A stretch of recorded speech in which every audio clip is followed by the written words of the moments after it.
Hey, what is going on, everyone? It is me, Mr. Mario, and you're most likely here because 1, you're either a fan, thank you very much, or 2, you really want to know how you can remove HDCP encryption through HDMI on the PlayStation systems. Well, never fear, I'm here to help you all out so you can record nice, beautiful videos just like this one right here, which I got using this method. With this, you can use any type of HDMI capable PVR capture device of any kind. I'm using an Elgato with this, and you could record at, whatever resolution you want. Now, I will be the first to say that this will set you back a little bit of money, so if you're only doing it on a PlayStation 4, this is nothing but a temporary solution, or one solution that we have right now, and later will be a second option. If you have a PlayStation 3, you are going to have to do this unless you want to stick to capturing through component or composite. With a PlayStation 3, let's just be honest, we probably will not see any removal of HDCP on there anytime soon, judging that the console is from 2006.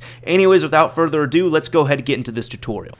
Alright, now the first thing you are going to need for this tutorial will be right here. We do need not the white box, but the contents of the box. We need some type of HDMI converter or splitter or anything like that. If you want to just get a generic splitter, I know Swell produces some, although I don't think that they do HDCP stripping anymore, and Monoprice makes some cheaper ones, but you need a 1x2 splitter at least. Not a 2x1, it has to be a 1x2.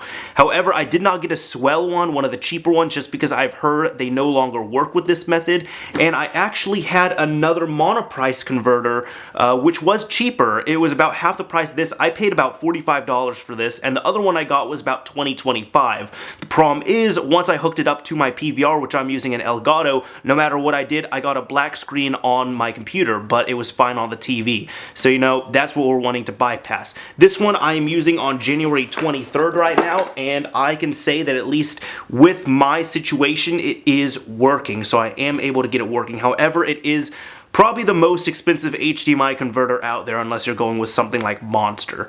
So this goes by a few names. I am going to put it down in the description, but right here, it is Monoprice. It goes by the HDC 310. It also goes by the PID 5369. And finally, right here it says HDMI converter HDC DADH. And what does this little box do? Well, if we flip it around, as you can see, it takes your input, sets it to another output, and you're good to go. So it converts DVI to HDMI. Now you might be wondering, if you have a PlayStation 3 or PlayStation 4, that thing doesn't have DVI, it has HDMI on it. Why am I showing you this? Well, we are going to have to get two more things. First off, we do need the HDMI converter, which we are going to set right there. Next up, you are going to need right here an SPDIF cable. I paid about $5 for this off Amazon. It is a Blue Rigger brand cable, and I will show you what it does. You just take this is for the audio itself, and where it says input right here, you just take one end of the cable, and you are going to hook it up right here to the end of the input box, and with the other end right here, you just hook it up to your console, whether it be a PlayStation 3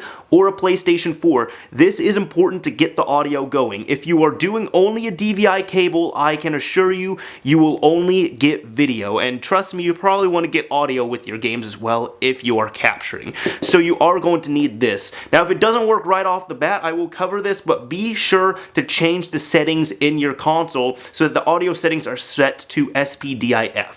So we have that there. Next, you are going to need some type of DVI to HDMI adapter. This is going to go to the actual PlayStation 3 or PlayStation 4 console. All you need to do is take your DVI end right here and hook it up into the input box, and then you take the HDMI end and you hook it up to your HDMI port on your PlayStation, and that's really all you need to do. You might need to reset the settings if you're using composite or components, but that is about it when it comes to the inputs and such on there. These cables aren't really too expensive. They normally run you about $5, so this setup will be, less than $60 for sure if you get everything online. Although, if you want to do something different, you don't have to get this cable, even though this cable is only about $5, but if you want to, you could spend about $1 or $2 on one of these, which is a DVI to HDMI adapter, and you just hook it up right there. The only thing is, you will need another HDMI cable going from the adapter to your PlayStation.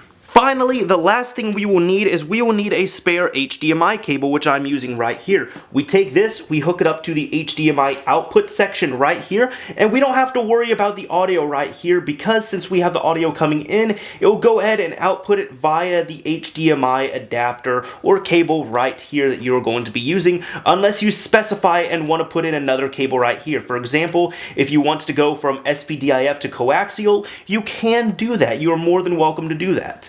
Anyways, now that we have the basic hookup set up there, let's go ahead and strip off the HDCP and start recording.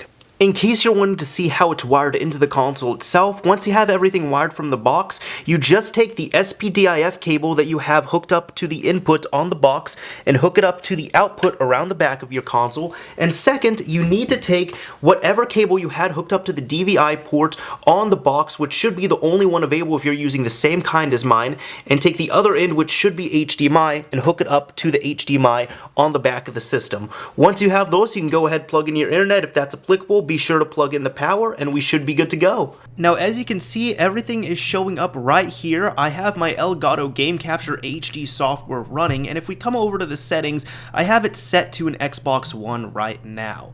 But everything's in 1080p as well, and I came over here to the sound and screen options because you might have to change up your output settings and such right here, although everything seems to be working just fine on the PlayStation 4. However, with the PlayStation 3, you will either have to go in and adjust your audio settings manually to SPDIF, or what you can do is when booting up the PS3, you can hold down the power button on it, not the actual switch, but the power button, and hold it down until it beeps twice and turns off, and once it turns back on, it will reset all settings to the new settings that it detected with everything in there. But aside from that, everything seems to be working fine on the system as is. Everything is showing up, and everything just seems to be working how it should. Now that you're at the end of this tutorial, I hope I helped you all out, but you all might have some concerns on spending more money on this. Since you just spent money on a PlayStation 4, I'm assuming if you're doing that. Well, if you do have some patience, Sony is actually putting out a patch soon that will remove the HDCP encryption,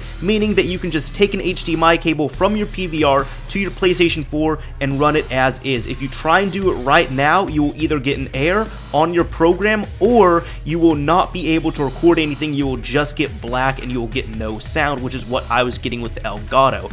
Now, here is the problem with that. If you're really wanting to get some nice gameplay footage now, that might not be an option due to the fact that we don't have any ETA on when the PlayStation 4 patch will be coming out. It might come out 2 hours after I upload this video, it might come out 2 months after I make this video.